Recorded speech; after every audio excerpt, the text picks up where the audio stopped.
unang kasal namin ni Jonathan dito sa Japan, kaming apat lang magkakasama pumunta ng City Hall. At ngayon, pupunta kami sa kauna-unahang Philippine Festival dito sa Toyama.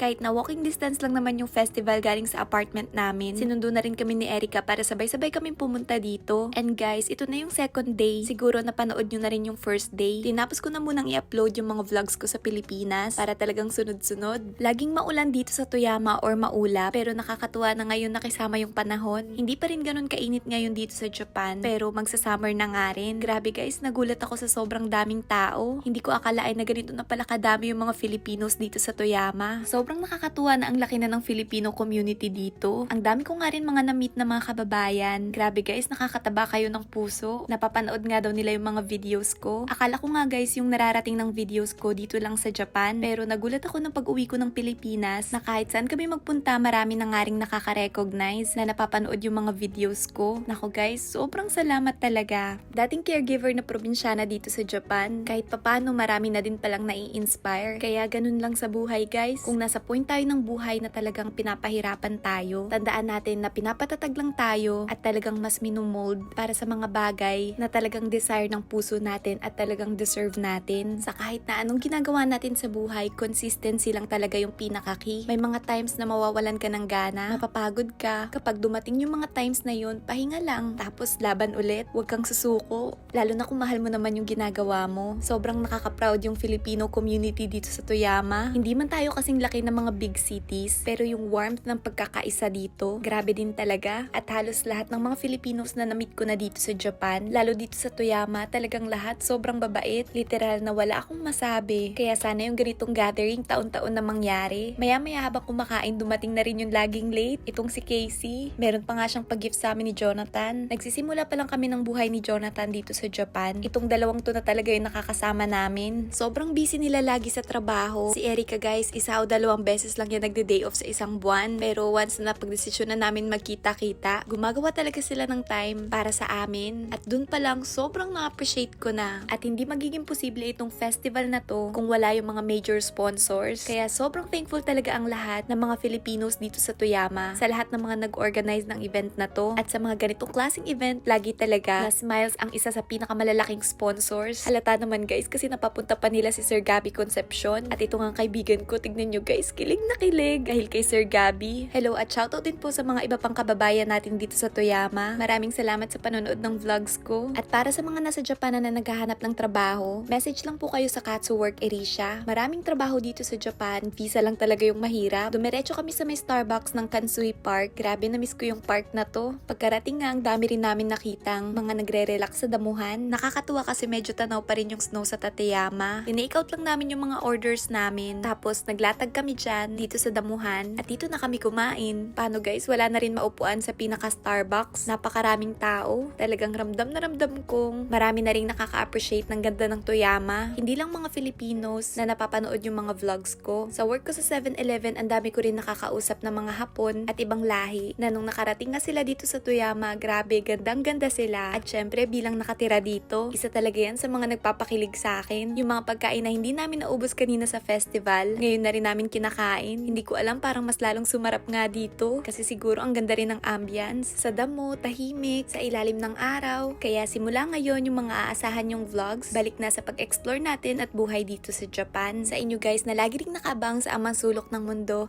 maraming salamat.